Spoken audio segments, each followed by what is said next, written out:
Okay, am I on? Am I on? I hope I am. My goodness. Okay, hold on. I'm just checking a couple of things here.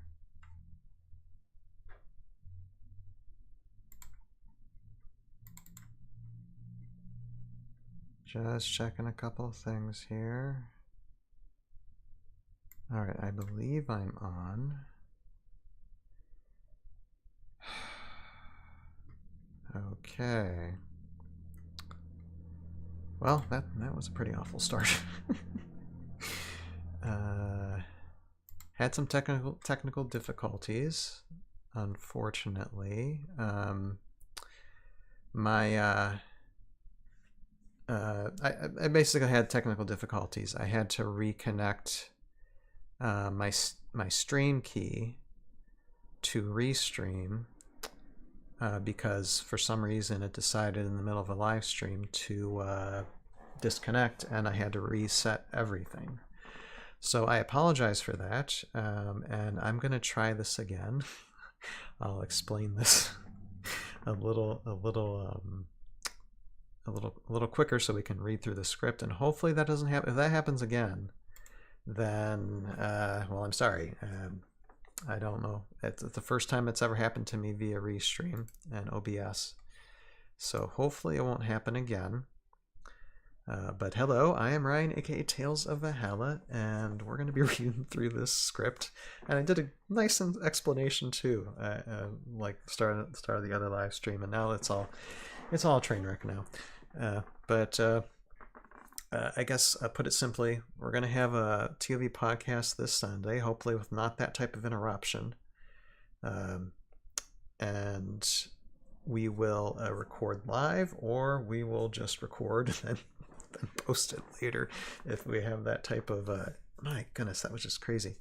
What we're going to have is we're going to have one of the original production teams that created a Heroscape Webisodes way back 20 some years ago, and one of them is the scriptwriter of this 5-part webisode, and this script is one of the like first draft scripts that Hasbro asked this particular team to write, and this scriptwriter to write for webisodes that were never created. Hasbro basically looked at it and said, we're going to axe this, and we're going to do something else with you guys with Heroscape. But the cool thing is that this script, lost, but still in Heroscapers. It got uploaded to Heroscapers, and there is a link in the description below if y'all want to read it and check it out yourself. Download it, read it. It got preserved, and hello, Meloman Studios. And so I'm just going to read through it tonight if I can. If the stream drops on me again like it did, that was just a freak accident that happened to me there a few minutes ago. And so if I cut off, that means that I'm still having technical issues, and this is my last try for tonight. I'm not going to keep on hacking away at it, and then I'll just record myself reading it and just upload it later. But hopefully we should be okay. Hopefully I don't have any other issues with my OBS or Restream. But so yeah, I'm just gonna prep us, gonna get us prepared to meet that team on Sunday and just read through this draft of script. Undamp Pick, what happened to the YouTube stream? Well, hopefully it is still streaming there now. I had technical difficulties with the stream, and here I'm just making sure. Okay, it looks like it's going okay right now. So should be still streaming on YouTube there, Justin. I had an interruption to where my stream key from connecting OBS to Restream just failed in the middle of streaming, and I had to reset it. So hopefully it will. Yeah, it's working now. Thank you, Premium Escape. So hopefully there's no more interruptions, but because that's never happened to me before with OBS and Restream. But if I cut off again, that's probably the reason why, and I'll just record this and then upload it later. But hopefully we shouldn't have any other issues tonight. So I'm looking forward to. I already read through this a few weeks ago. We'll read through it again, and And I was just starting to read through it, the first stream around. But we will, the writer here, David McDermott, we will be meeting this particular individual on Sunday. This should be one of the guys who we will talk to on Sunday. And so this webisode wasn't used, but it was preserved. And now Jeremy and the team at Renegade, they are using this, and they consider it canon in the lore for Heroscape going forward. So it's really cool, really unique, and we're just going to read through it and to get us prepared for the special stream on Sunday, which again, hopefully no technical difficulty interruptions like I had tonight. Crazy. But anyway, okay, let's get started. Heroscape, 5-part webisodes by David McDermott. First draft, 6/26/2006. And this was one of the first drafts, early, before they didn't even know what some of the characters' names were going to be. So there might be names that are strange, but I'll explain that when we get to it.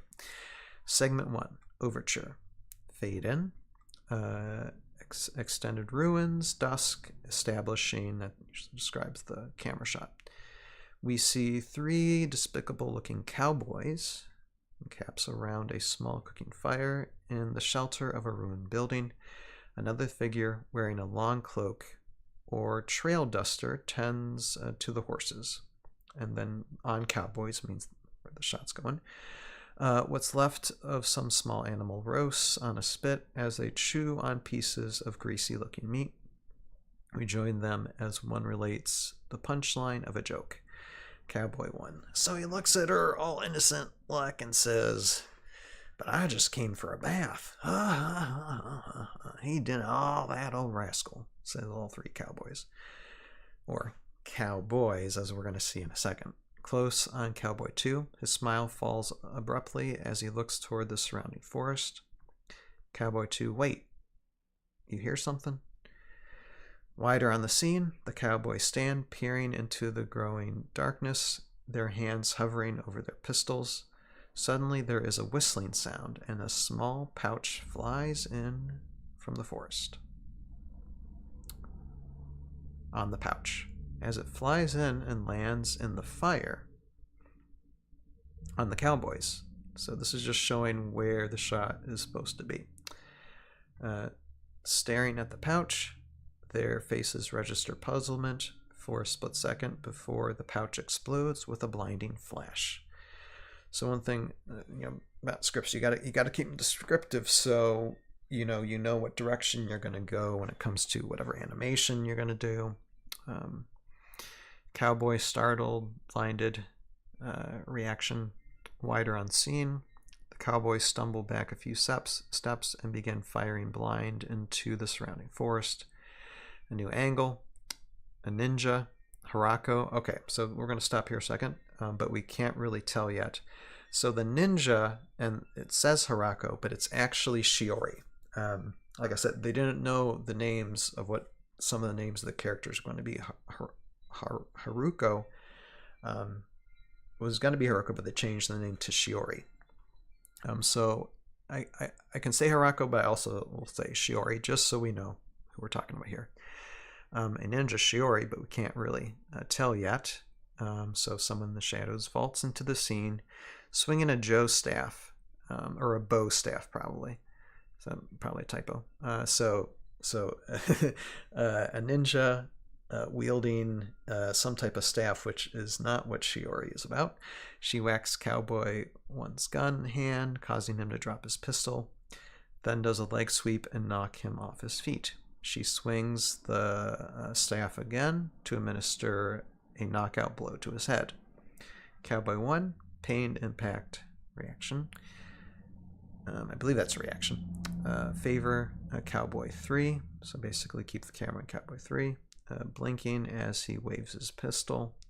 Cowboy 3, what in tarnation? Startled. But before he can get a shot off, a massive steel claw clamps down on his wrists, jerking him into the air. You widen the shot to show that the claw is attached to the massive Solborg Major Q10. So now we know who Major Q10 is right here. Cowboy 3 continued. Hey, let me down. Major Q10. Gladly. Or more like gladly. The machine. Good old Major Q10. Major Q10 flings him through the air. On Cowboy number 3, he smacks into a large tree trunk. He falls to the ground like a rag doll, and his body glistens with light and seems to melt away as it slides sideways. The impression should be that he has been pulled through dimensions back to his time place of origin. That's interesting. So they're trying to think of what effects could be used for that, because again, this is supposed to be like an animated, like actual just like hand drawn or digital animation. On Cowboy number 2, he backs up a step, then turns to run toward the horses and comes face to face with a World War II era American Sergeant Drake Alexander. Drake, evening. Drake rabbit punches Cowboy 2 square in the face. Wider shot, Cowboy 2 stumbles backwards and falls, and Drake turns toward the other figure who stands near the horses. His back to Drake. Drake grabs the man's shoulder and spins him around. So it's a lot of physical interaction. Tight on the quote-unquote figure's face, and gets the shock of his life. This cowboy is not human, but an exoskeletal Morrow warrior. The Morrow... See, I can do my Morrow voice now. Reverse over the shoulder. OTS means an over the shoulder shot on Drake. Surprised disgust registers on his face as he utters, "Holy crap." Wider shot. He doesn't get to finish as the Morrow backhands him, sending him sailing several feet away. The Morrow flings back the coat to reveal his huge plasma cannon and opens fire on the scene. On Major Q10, who raises an arm to shield himself as blasts sizzle past, sparkling as they glance off of his shoulder. Dude, a Morrow cowboy in costume would be awesome. Yeah, Justin, it would. I mean, again, this is an animated type thing, so they could get away with that. I'm trying to think how I would do it with stop motion. I mean, there's ways to do it, but you'd have to probably do some like DIY, do-it-yourself stuff for it. But Morrow in disguise. Again, these were early concepts, So what they were thinking even before a lot of these characters, came out, and they flushed out, some of these characters. So close on Haruko, who is Shiori. She looks up, her eyes widening in terror. Slightly wider shot. Haruko or Shiori winces, preparing for the blast, but a wave of energy enters frame and forms a force field between her and the beams. Force field. What is that? They crackle over the surface of the shield and dissipate. Surprised. Classic Morrow, yeah. Surprised, Haruko Shiori looks to the source of the energy. So Haruko Shiori's point of view on Trellin. And Trellin is actually Sonlin. So this is, again, another character that they didn't have completely fleshed out yet. So this is supposed to actually represent who Sonlin was eventually going to be. So Trellin, or Sonlin, the elven mage, lowers his hand, still glowing with the last wisps of energy from the shield.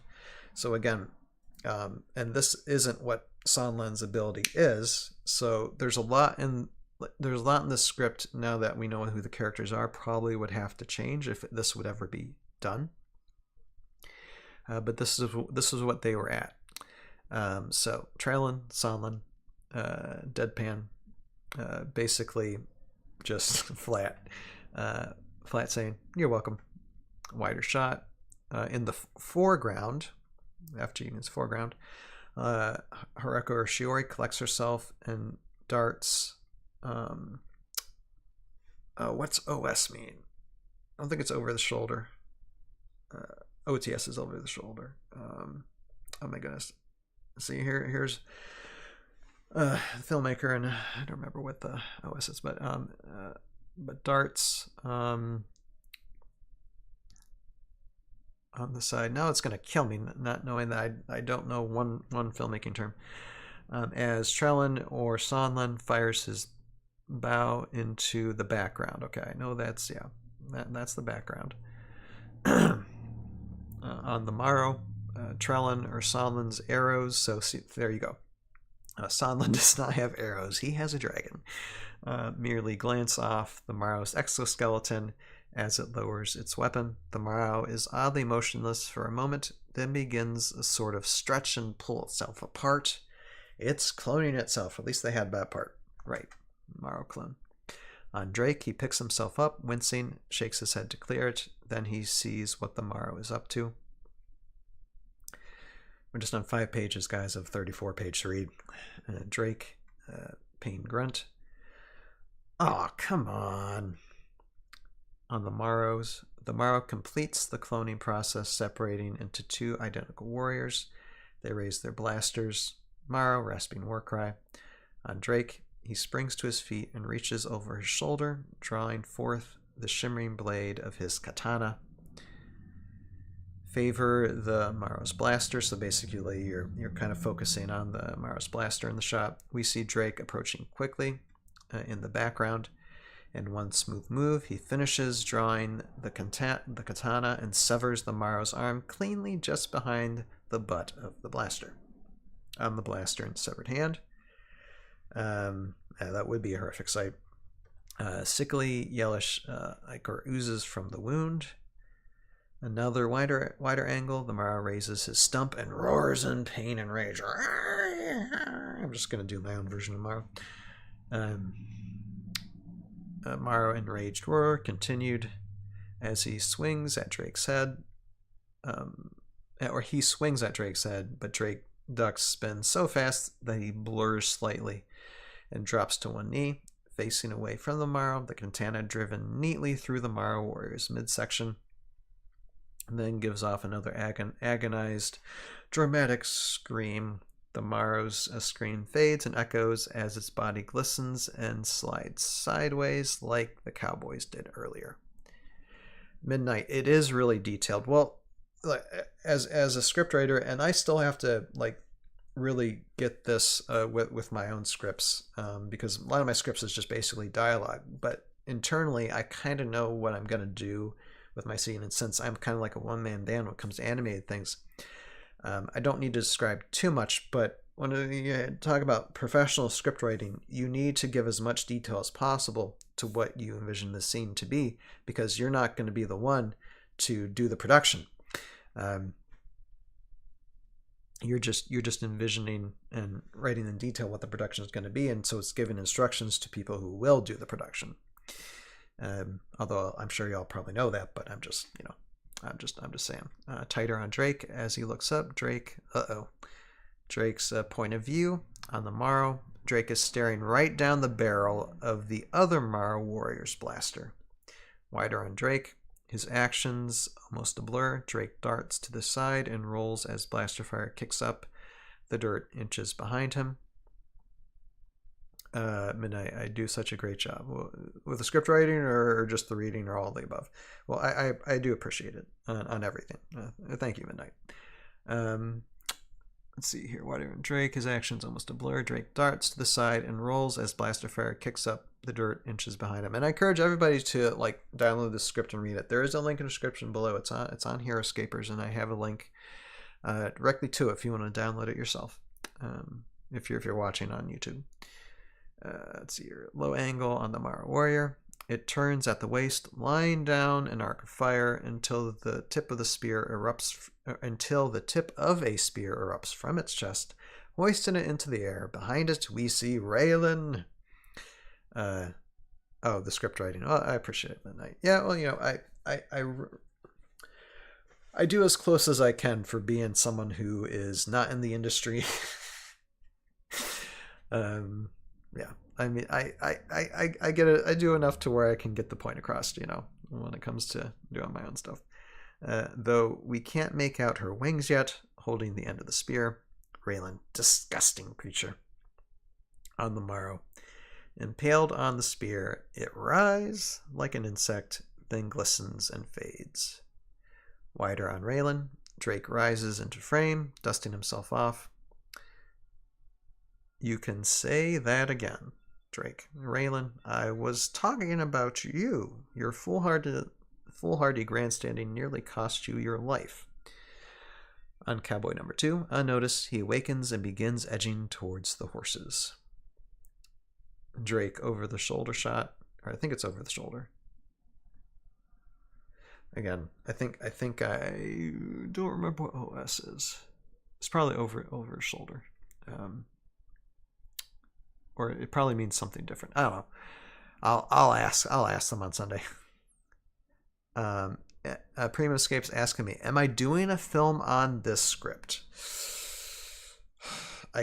I could. It would have to be a little bit different because what they're showing visually, there's some things that I just can't do with what I can do. But reading through it, Primo Escape, it definitely is something that has crossed my mind. Although it would take me a while to do it because, I mean, I've read through this whole thing. It's a good deal. It would be a good deal of work, way more than what I did for Renegade, like about a month or so ago. But hey, what I might do? I might ask the guys about it on Sunday and see what they think about that.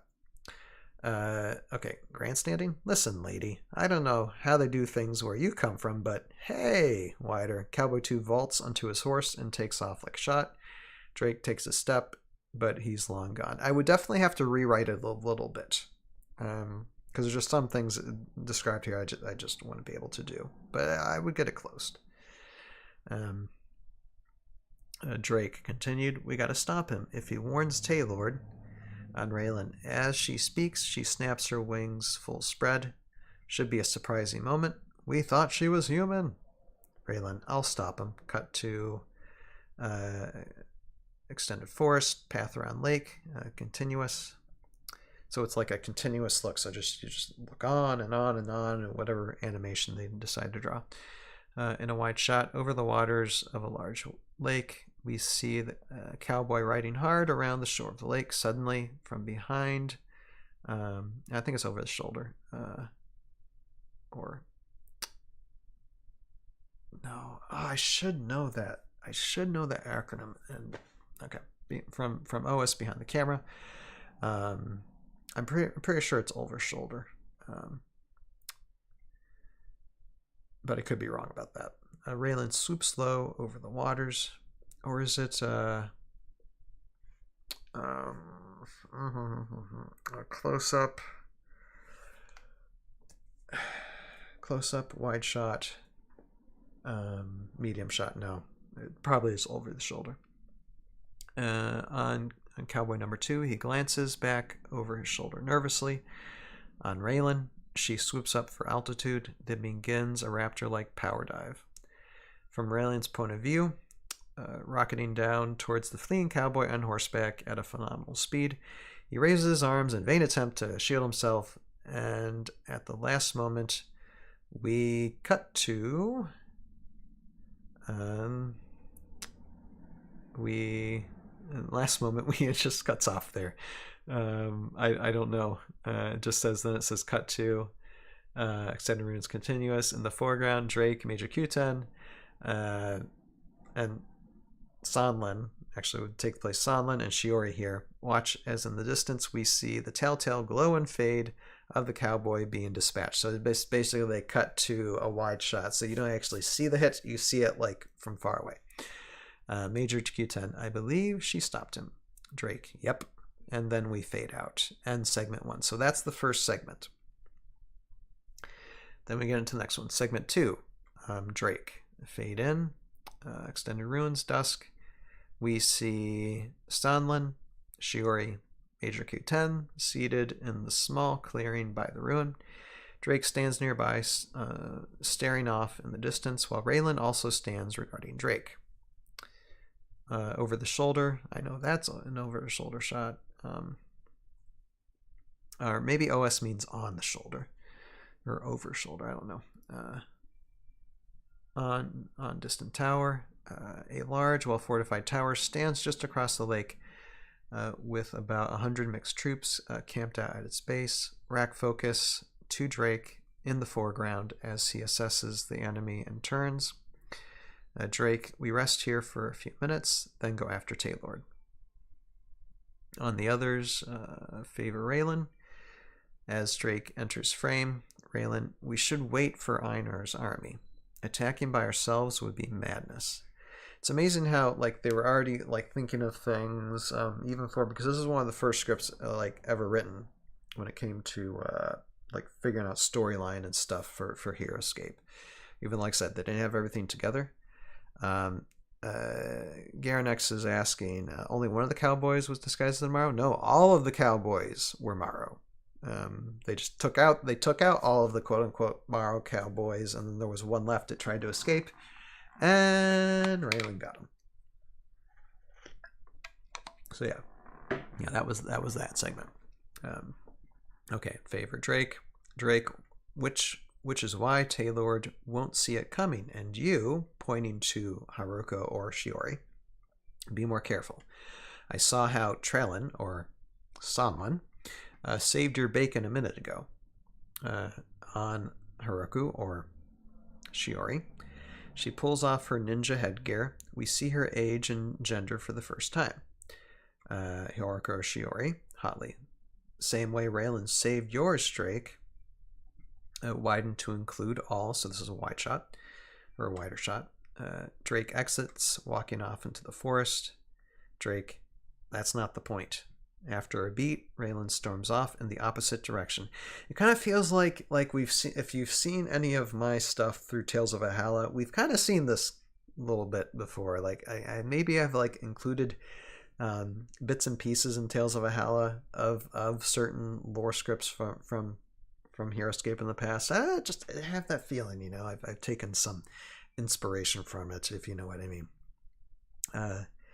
Raylan muttering arrogant fool on Major Q10, and Shiori. Shiori removes a rice ball from a pouch and begins picking at it. Shiori, who is supposed to be a teenager, or it says exasperated teen. I don't know if that means she's a teen or not. What is with those two anyway? Major Q10. I suspect that Drake is genuinely concerned for your safety. You see, the warriors in his last command were not much older than you, so now we see a little bit of a backstory to Drake. Ripple dissolved to World War II Foxhole flashback day. We see a group of young GIs leapfrogging through a ditch by the side of a service road under cold gray skies. One runs up and takes position, then signals the next, who runs along a bit further. Major Q10 voiceover. In a war between mighty nations, they were ordered to attack an enemy encampment. Then we favor Drake in this flashback. He peers over the edge of the trench.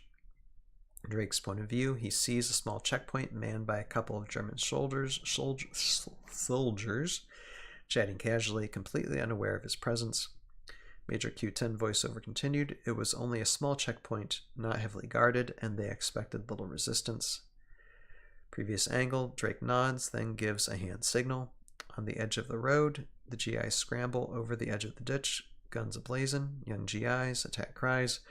Major Q10 voiceover, however, the information they received was wrong. It was a trap. Point of view on the checkpoint. On either side of the road, camouflage blinds made of leaves and brush drop down, revealing machine gun nests. The enemy opens fire on the approaching GIs. A series of 3 monochrome stills. So they're thinking like just boom, boom, boom, you know, to the audience. Flashing on screen for a second, each showing a GI's face at the final moment. Not gruesome, but dramatic. Just horrified faces, basically. Favor Drake. As he screams in horror, time slows and stops, the bullets frozen in midair. His form glistens and slides, fades as before. but in the opposite direction. And then Drake, no, and blah, blah, blah, blah. Cut to interior house of Jandar day. So we see how Drake basically gets there. Although it's a little bit different in the Heroscape commercial, as you see. So it's just different interpretations and views of things. We see only the surface of water, then a flash, and Drake emerges, gasping for breath. Drake, gasping for breath, wide unseen. Jandar stands before the well, and that is capitalized, arms uplifted, conjuring. Einar, Ular, and Vidar stand in the background. Drake steps out of the pool, rising. Major Q10 voiceover.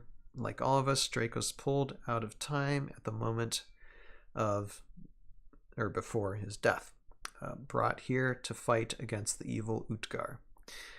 Over the shoulder Jandar on Drake. Drake rises into frame, looking heroic and a little angry. Dissolved to extended ruins, dusk. So we dissolve back to the present time. As before, Q10 and Shiori and Sonlin. Major Q10 says, Drake blames himself for the fate of those young warriors. If we recover the amulet keys to all 7 wells, he can return to his world in time to prevent the tragedy. This is a quote unquote some of the promises that Jandar made him. High angle, wide on landscape. Major Q10 continued. If we fail, then Utgar will destroy all of our worlds. Those are stakes, guys. Those are stakes. Fade out and segment 2. Segment 3, Raylan. Fade in. Extend ruins, dusk. Q10, Shiori, Sonlin continue their discussion by the fire. And then we look at Shiori. Shiori sucks a stray piece of rice off her finger. Shiori says, okay, so that explains Mr. Macho. From Shiori's timeline, I don't know if she would know the word macho. What about Winged Warrior Woman? What's her story? Widen to include Sonlin. The normally silent Trellin, or Sonlin, speaks, almost startling Shiori. Sonlin says, this is her world after all. She has more reason to fight than any of us. Now, this was used for Raylan's backstory. So if you go back and see the Raylan 4.0 backstory, you get some of this. You get to see some of this background. So class, pay attention. Like Jeremy said in a couple of live streams before, this is where it's coming from. Okay. Shiori, Haruko, swallowing a mouthful. Nah, I don't buy it. There's something else going on in there. Major Q10 over the shoulder, or on shoulder. I believe Sonlin is right. Favor Q10, Major Q10 continued, but there is more to her story. Major Q10 looks out over the landscape. Major Q10's point of view, pan across the horizon. Valhalla is mostly wilderness, punctuated by ruins. Major Q10 over the shoulder continued, or over shoulder continued, or on screen. Maybe, yeah, on screen. There, see, and as soon as you wrote that, Justin, I'm like, oh, that's it, on screen. That's the word. Thank you. Or off screen. Off screen. Okay. Off screen. On screen or off screen? Off screen. Boom. Thank you. Okay, we did it together. Off. Yes, off. Thank you. I needed that. My goodness, am I supposed to be the professional filmmaker knowing all the lingo? And nope. Okay. Off screen. That's it. Thank you so much. Continue. To look at them now, you might not believe that these scattered ruins were once glorious cities filled with life. Ripple dissolved to Valhalla Day many years ago. Matching pan shot, so we get to see some of someone else's background now. Valhalla's golden age, the ruins replaced by gleaming cities, with Kiri soaring between them. In Raylan's home during the day. A simple but warm Kiri home. A young Raylan, about 7 years old, sits on the hearth with a pad of paper on her knees, drawing. Raylan's father sits at a table nearby, poring over ancient texts. Major Q10 voiceover. Raylan was but a child then, and her life was peaceful and happy as she could have wished. favor Raylan's father. As young Raylan runs to show him her drawing. It's funny. This time, my son is like, I think I mentioned this in a live stream before. My son's just drawing sharks like crazy, and he's like, Daddy, take a picture. So I get that. Insert drawing, a life drawing of Raylan's father, childish but quite good for her age. Back to scene. Raylan's father smiles and gives her a hug. Suddenly, they both look up, startled. Major Q10 VO. But that was before Utgar began his reign of terror. Reverse angle on door.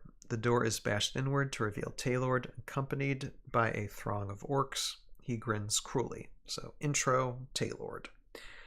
On young Raylan and her father. Raylan's father stands, shielding his daughter, and moves to confront the invaders. Angled, fast push in on young Raylan. A look of shock and horror comes across her face, and we know her father has been killed. So this is a cost-saving way to show a reaction to something that's happening without showing what's actually happening. So it saves you a bit of time when it comes to the animating part. And then you have someone narrating it. Major Q10 VO raiding parties led by the Kiri traders like Taylord laid waste to cities, tearing them apart. In search of clues to the secret of the wells. See, we didn't even have Wellspring here. It was just wells. Again, this was very, very pre-production before they did what they knew what they were going to do with Heroscape and a lot of it. So wider Raylan. Wider shot. Young Raylan flees the room in terror, running deeper into the house. And again, this is canon, guys. This is canon. This is what Renegade is using. On the raiders, Taylord signals, and the orcs flood into the house. On young Raylan, she crouches in a dark crawl space, her knees drawn up against her chin, tears streaming down her face. We see several orc boots cross by in the foreground and hear sounds of destruction. Dissolve 2. Extended Ruined City Day. The aftermath.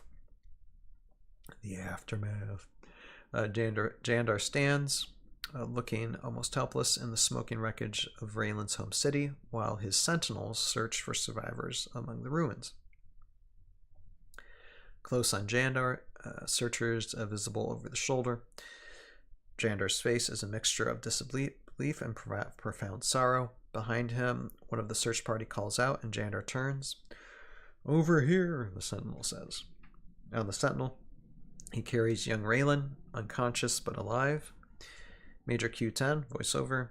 Raylan was found among the ruins of one such raid, and Jandar took her in as one of his own. Jandar's hand enters frame and caresses Raylan's cheek. Close on Jandar, he smiles a little, seeing a tiny ray of hope in all of this tragedy. Dissolve 2. Interior. Oh, that's interior. Interior Jandar's house. Day. Weeks later. Young Raylan, with a focused determination beyond her years, trains with a spear, thrusting and parrying a bit awkwardly. Her feet shift uncertainly as she tries to keep balance. Major Q10 voiceover. From that day forward, despite her young age, she spent every moment training. Dissolve 2. Interior Jandar's house. Day, years later. The same room, the same moves, but now done with flawless precision by the adult Raylan we know today. She was all about training for revenge. Major Q10 voiceover. It was almost inevitable that she would become one of the greatest warriors of the House of Jandar. Jandar enters frame, carrying the Spear of Girda. Favor Jandar. He presents Raylan with the Spear of Girda. Reverse angle on Raylan. She takes the spear, not with a smile, but with a determined nod. She understands the trust he is placing in her. Dissolve 2. Exterior, ruins, dusk as before. Major Q10 finishes the tale, saying, I'm starting to understand my filmmaking lingo, script writing lingo. Major Q10 finishes the tale. Haruko or Shiori pops the last bit of rice into her mouth. Shiori talking around food. Yeah, but look around. This place is already wrecked. What's she trying to save? Favor Q10, Major Q10, a bit uncomfortably. Well, if all the amulets are found, it might be possible to alter past events. See, this is interesting. I like this, like trying to change time, for that. So you got motivations here. Trellin off screen. I remembered, or Sanlin off screen says what? Widen to include all.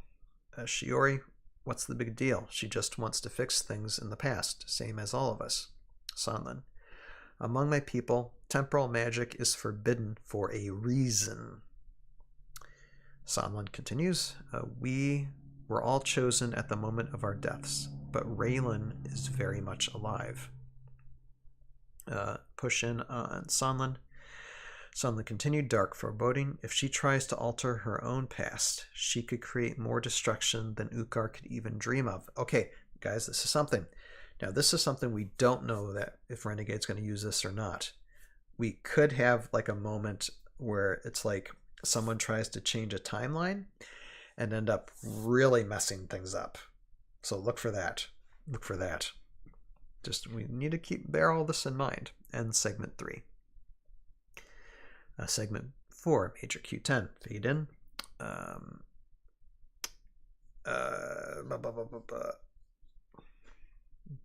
Exterior ruins, dusk, continuous. There is a bit of uneasy silence among Sanlin, Major Q10, and Shiori. Favor Q10. He waves his hand dismissively. Major Q10. Perhaps I'm wrong about Raylan. My understanding of organic emotions is imperfect. On Sanlin, he leans forward, speaking pointedly.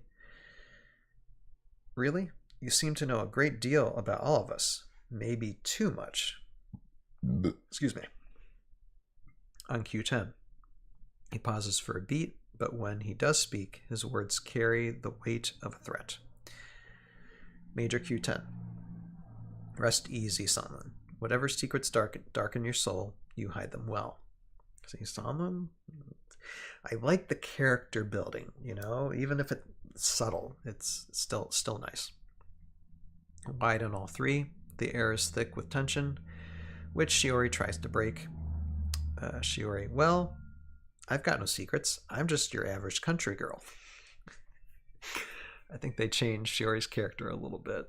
Major Q10 joking, indeed, I hope to never visit such a country. Okay, yeah, laughter. On Shiori with mock indignation. All right then, Metal Man, what's your story? Close on Major Q10 again, and we've gotten some of this too as well for Major Q11's backstory. This is taken from this as well, so class, pay attention. Close on Major Q10, growing serious, he begins his tale. Note, he relates all this with some difficulty as there is much here that he himself does not understand. Major Q10, there is little to tell really. Like my countless brethren, I was created in the great forge of Tarata, and we talked about that. Me and Jeremy talked about this before. This was mentioned in Q11's bio. So that's how he was created. Ripple dissolved 2. Exterior Great Forge of Tarata, night establishing, or at least it seems to be night, with the oppressive black vapors that cover this land. The Great Forge looks like a curious cross between a smelting plant and a temple, part Art Deco and part pre-Columbian fertility totem.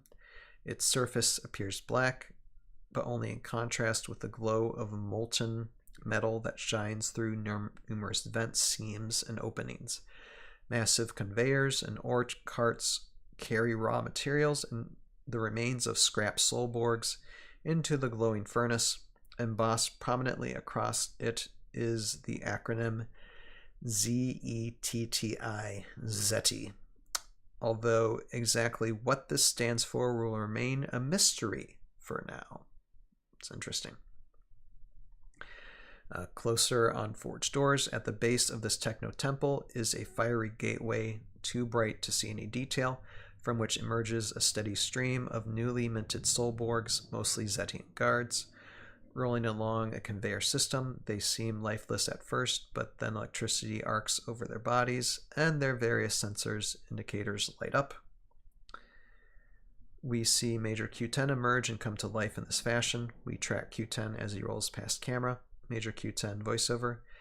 I was the 10th design of the 17th series of Command Spec Soulborgs produced for the Zeti Combine. Dissolved to Interior Soulborg Dojo Day.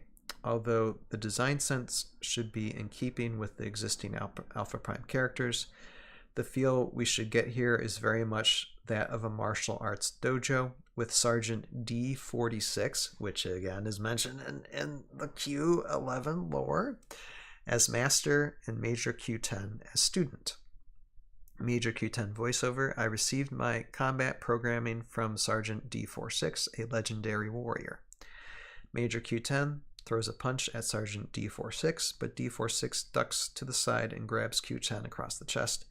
D46 places one foot behind Q10's feet and pushes him to the ground.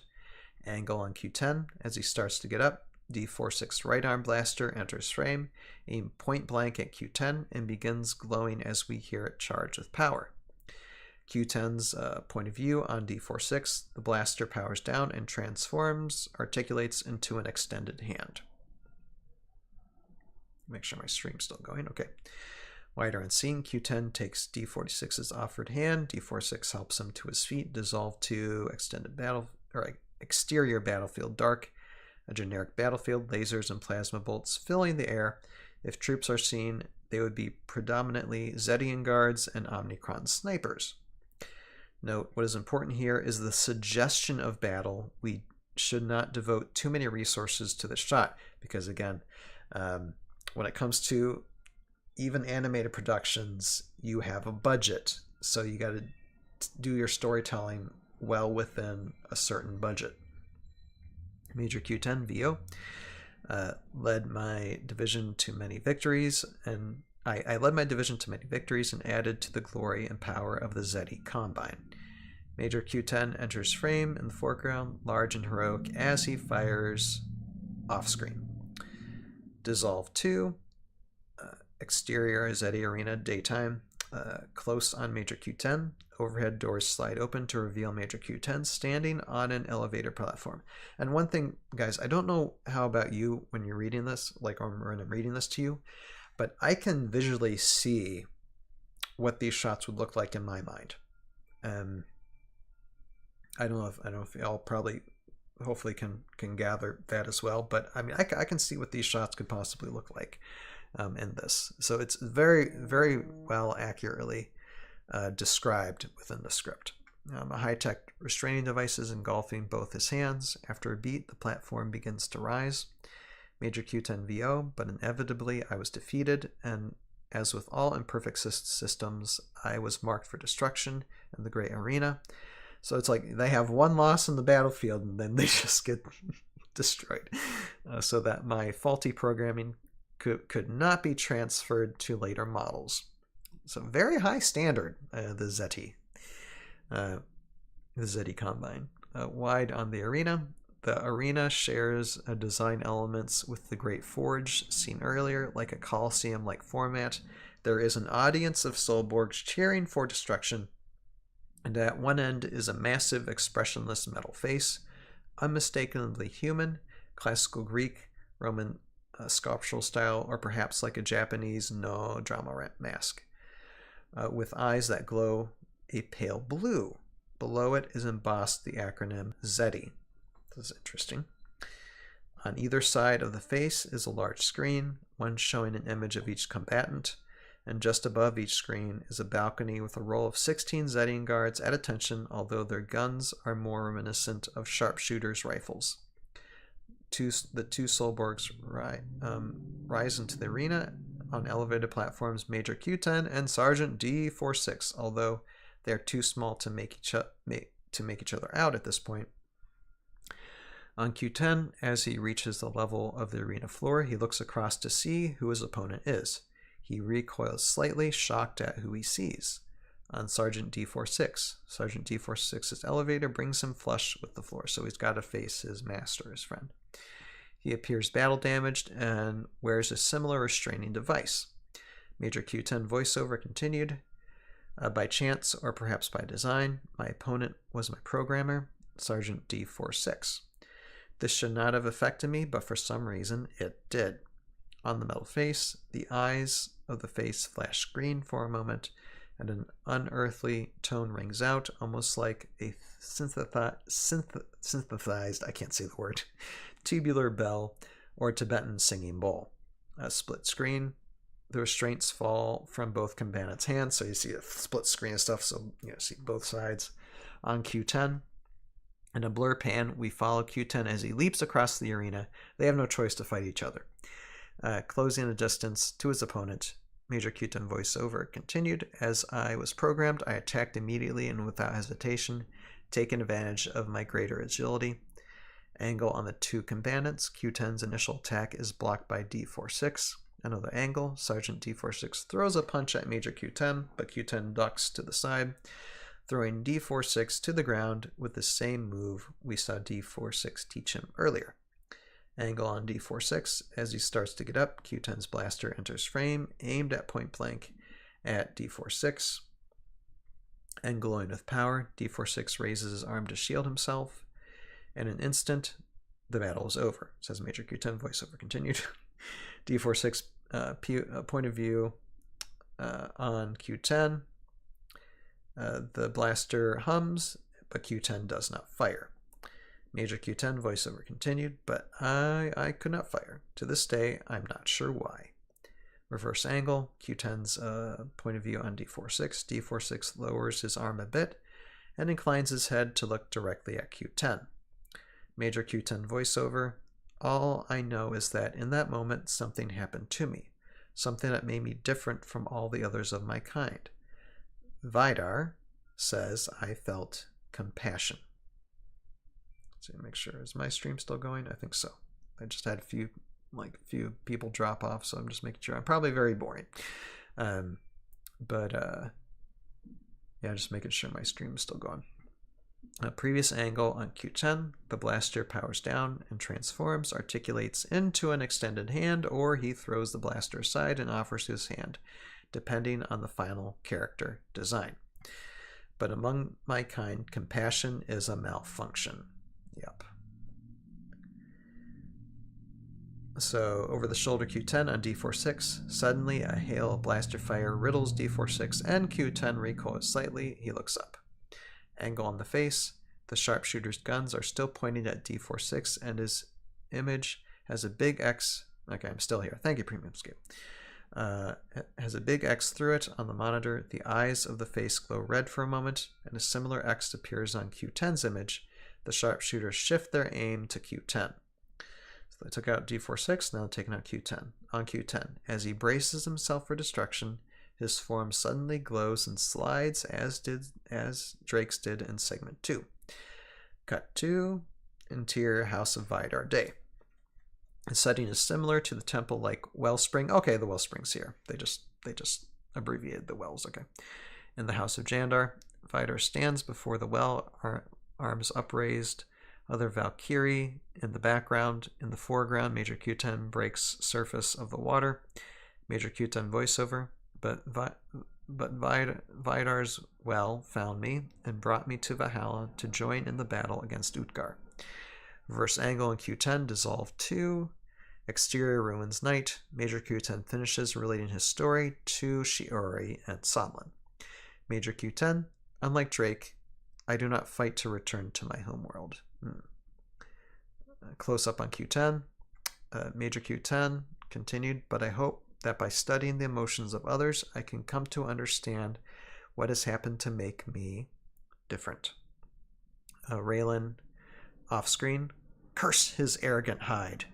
Wide favoring Raylan. She storms into the clearing, enraged. Raylan continued, I think that idiot Drake has gone after Taylor by himself. Fade out. End segment 4. Okay. Segment 5, Endgame. Fade in. Exterior, Taylor's Tower, night scope shot, Q10's point of view.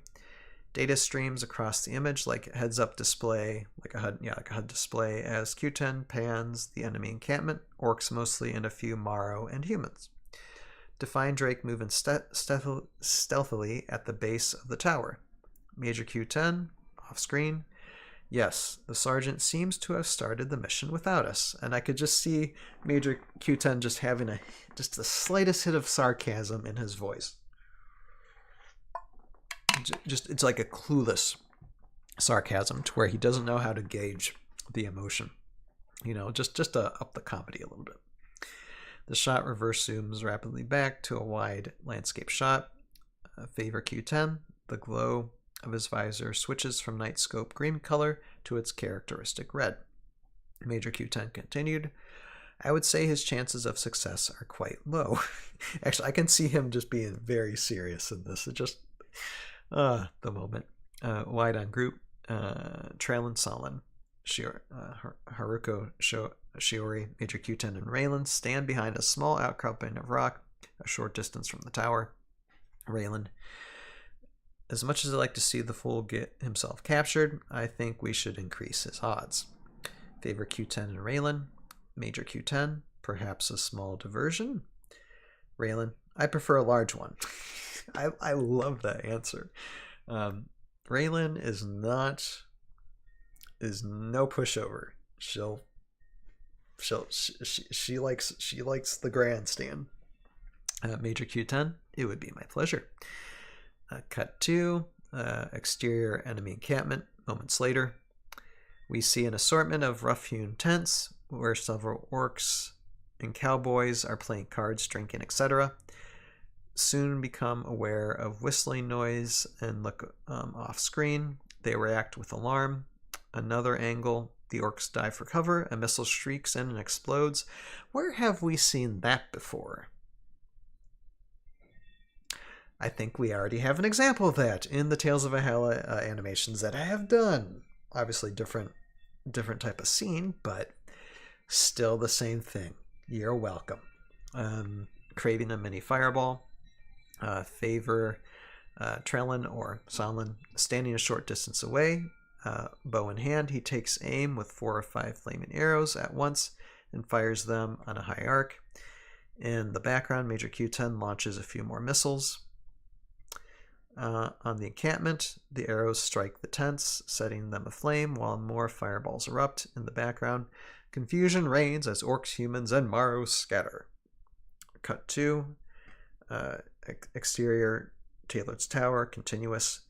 At the base of the tower, a group of orcs runs past towards the flaming chaos visible in the background. After they pass, Drake emerges from the shadows in the foreground. Watching them go, as he turns towards camera, we see him smile. Drake, bemused. Nice work, guys. Yeah. Wider on Drake, he draws his grapple gun and fires up towards the tower's upper floors. Angle down the side of the tower, the grappling hook flies up into foreground, hooking on a parapet. Or is that parapet? I don't know. Words. On Drake, he pushes off from the tower a little, then hits the retract on the gun, which pulls him up at astonishing speed. Downshot the side of the tower, follow Drake as he sails up toward into and past the camera. Boom. Cut to interior, Taylor's Tower, continuous. We see a large open glassless window at the topmost level of the tower. Drake flies in, hits with one shoulder, rolls, and comes up in a crouch. Drake to himself, no matter how many times I do that, it's still a rush. Taylord, off screen. Sergeant Drake Alexander. Drake looks up, surprised. On Taylord, Drake's point of view, the room is surprisingly large for a tower. There is a large dais, I think, across the room, and stone staircase on either side of the room, up on one side, down on the other. Taylord raises rises from a large throne on the opposite side of the room and crosses towards Drake. How convenient. You have like an open window in your throne room. Taylor continued, "This is a surprise. Attacking me from a distance? You might have had a chance." Wider to include both Taylor and Drake draw their swords. But at these close quarters, Taylor says, close up on Taylor says, "You will die." And attack cry, angle on both from behind Drake. Taylor swings downward, but Drake dodges with superhuman speed, becoming a blur. Taylor swings sideways, shattering a thick granite column. But again, Drake dodges, slipping behind Taylor. Now, if I were to animate this, since Taylor doesn't have a sword, at least his model doesn't, so I'd probably have him using magic or something on Drake. If I were to do stop motion animation for this. A reverse angle favoring Drake. Drake slashes as he passes Taylor. Wound token. A cry of pain, rage, follow close on Taylor's hand. He clutches at his side, which oozes black goo. Okay. Black token. Because we got those. He brings his bloody claw up to examine it, seething. Taylor continued, "You shall pay for this insult, vermin." On Drake, cocky, katana at the ready. Drake, "Take your best shot." Wider to include both. Taylor, roar of rage. Taylor again attacks, and Drake dodges. Reverse angle, but this time Taylor spins savagely, backhands Drake, sends him flying. Taylor got wings, he got wings. On opposite wall, just below the stairs, Drake slams violently against the cold stone, collapsing in a heap at its base. Close on Drake. Drake groans, ragged breathing. Wincing, Drake props himself up. Drake's point of view on Taylor. Drake steps in slowly to administer de coup de grace. And Taylor, ignorant outworlder. Close on Drake's eyes, he squints. Drake's point of view on the amulet. Drake sees the wellspring amulet around Taylor's neck. Taylor says Jandar should choose his lackeys more carefully. Why do bad guys always monologue when they're about to go in for the kill? Why? Why is this always? Because the scriptwriter demands it. Close on Drake. Drake weakly to himself. The amulet. Focus on the amulet. Wider on Taylor.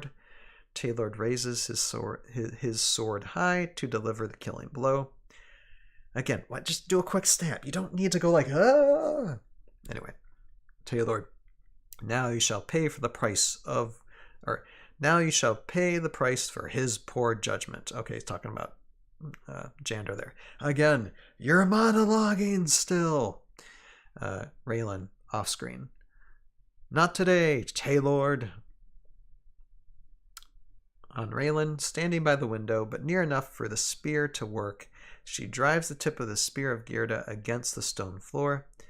On the tip of the spear, in the foreground, a violet aura flashes. I should remember that in the future. And courses like lightning along the stone. We follow the flash as it zips across the floor, with Taylor and Drake visible in the background. Taylor brings down his sword at the moment before it strikes home.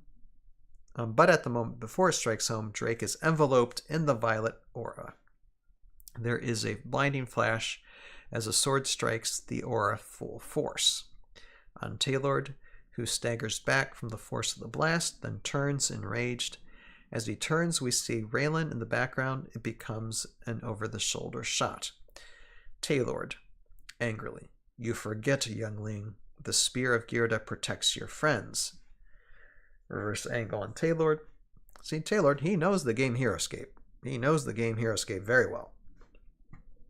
He reverses his grip on his sword, preparing to hurl it like a spear. Taylor continued, "But it won't save you." Before he can hurl the blade, Drake appears at his back. Never turn your back.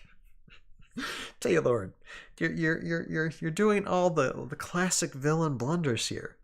Before he can hurl the blade, Drake appears at his back, bringing the katana down in a diagonal slice right at Taylor's neck. Drake, insert shot in slow motion. Okay, pre-escape. Taylor does have a sword in his hand, but it's not held up, just across his body. Okay. So he does. Okay, good. I don't have time to really relook at the miniature, but yeah, I think you're right. Yeah, you're definitely right. Thank you, Premium Escape. Let's see here. In slow motion. So Drake wasn't really aiming for Taylor, more so for the amulet. In slow motion, we see the amulet fall, its cord cut. Wider on Taylor, stunned and very wounded, Taylor drops the sword. Clutching at his neck with his left hand, he turns on Drake. Taylor, you... Guttural roar. On Raylan, she raises her spear and lets fly. You know, it would be kind of cool if Renegade could make an alternate sculpt version of Taylor, like holding Taylor his sword in like a different position, so I could have like Drake and Taylor just be clashing swords together. If I were to do a stop motion animation, just saying. I'm just saying. On Raylan, she raises her spear and lets fly. Previous angle on Taylor, Raylan's spear pierces him. My goodness, this Taylor's just getting hit. Taylor continued, cry of rage and pain, angle to include nearby window. Taylor struggles, finally managing to pull the spear from his back, drop it to the ground. He staggers to the window. Taylor continued, wounded, breath ragged. This is not over. With that, he tumbles out of the window. Okay, good guys. Next time, get the Kiri's wings. He's got wings. Aim for those first so he can't fly away. Come on, guys. I don't know why I have to be the one to tell you this. On Drake, he collapses to his knees. Raylan rushes to help him. Drake blasts. The big dope got away. Dope. Raylan, at least we got the amulet. That's the important thing. Drake, what about the others? Premium Escape says, I agree. A new Taylor would be great. Yes. Just give me a sword type pose. I'd just be so happy with that. Angle on the stairway where Shiori, or Haraku, who is Shiori, and Traylon, who is Sanlan, and Q10 have just arrived. Haraku, Shiori, we took care of the grunts downstairs, no problem. Major Q10, actually, Einar's army arrived a few minutes ago to finish them off. Shiori whacks him in the back of the head. So this is Major Q10 being like, actually, Einar's army arrived a few minutes ago to finish them off. And Shiori's just like, plum. So Shiori says, thanks a lot, Killjoy. That's kind of a fun moment. Cut to exterior tower night. We pull back from the tower as our heroes banter. Raylan, so what exactly was the point of taking on Taylor by yourself? Drake says, what do you mean? I knew you guys would follow me. Raylan disciplining. Oh, really? Drake, of course. Shiori sighs. Here we go again. Fade out. End segment 5. And that ends the script, guys. So there we go. That's what they originally had intended to be their Heroscape Webisode series. There's a lot of good stuff here, guys. I don't have a lot of time because it's already late. I planned to actually close the stream about a half hour ago, but I was, of course, a half hour with technical difficulties. But overall, it does a great job establishing the background of a lot of these characters, even for Shiori's and Sanlan's characters. It shows a little bit about them. Excuse me, but not everything. But really focuses on Q10, Drake, Raylan, especially. You get to see Taylor, and there's a lot to work with here.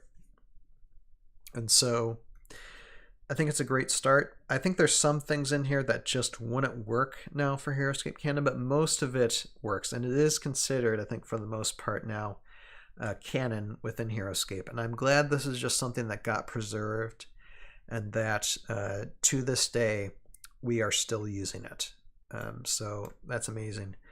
I guess I would say before closing tonight, the things that would stand out to me the most, again, what is like Raylan's backstory, Q10's backstory, the characters within it, how they're built, and actually in comparison, Drake's backstory is I think is less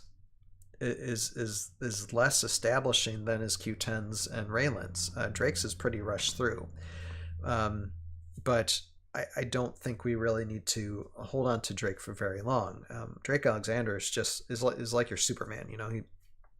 There's not much needs to be said. You have the establishing motivation, and you have a reason for him being there and for wanting to get the amulets. You have Raylan, also a reason for wanting to amulets, and all of it is trying to change their own timelines, trying to change the past. But there is like a foreboding warning that type of thing might be dangerous, and that's something that if I create, or whenever, I'd say when I get to working on Tales of Valhalla seasons 4, 5, and 6 and beyond, I might incorporate some of that timeline stuff in there. Although you got to be really careful when it comes to time travel type things, because you don't want to go over too board with it, because then you just end up losing the story altogether. You see that too much with scripts with films these days. So it's gonna have to put a lot of thought into that. But I think what David did when it came to this first draft almost, guys, it was like almost 20 years ago. Hasbro rejecting it, I don't think it was because it wasn't a good story. This was very well written, very well described. I think Hasbro was just like, we're going to take this in another direction, guys, visually, because this is just going to cost us it's probably going to cost us too much. Although we'll get the full story from David and from Josh, the producer, when they join us on Sunday. So I guess we'll see. But that is like taking a look at the 34 plus pages of this Heroscape, the lost Webisode script that was never made. We got to read it, and I can totally see, like, I would probably rewrite it a little bit, because I don't think I could do the backstories, the visual backstories, too much. So I might just have them talk about it for a minute. So that might actually condense the script down to where it's a little bit more doable to do. But yeah, as who was saying it earlier. See here, and thank you everybody who's in there in the chat. Where is it? Looking for it.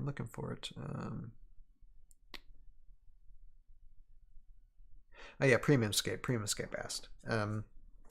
I would consider like doing something with this, although it just depends on like budget and time.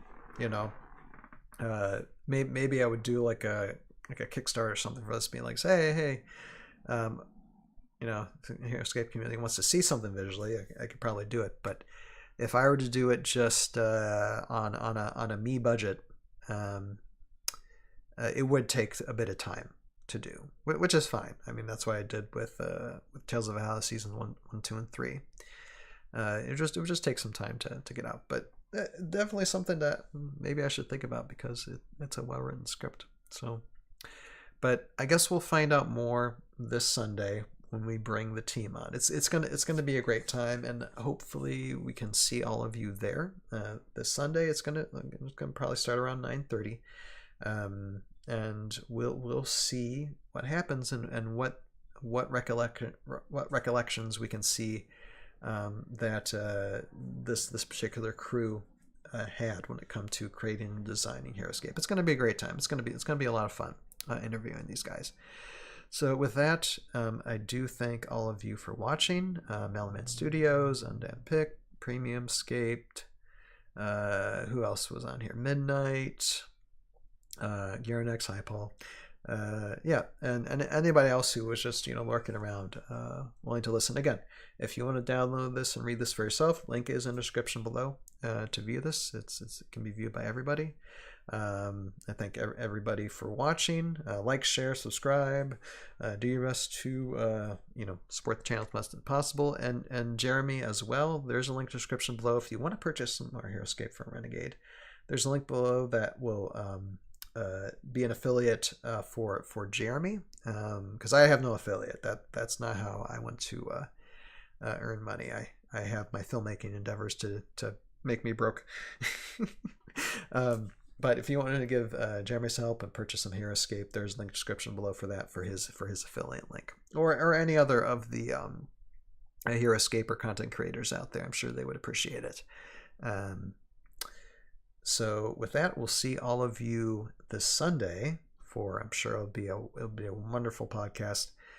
You have a purpose in your life. Find it, pursue it, live it. And we'll see all of you next time. Later now. Bye-bye. Bye-bye.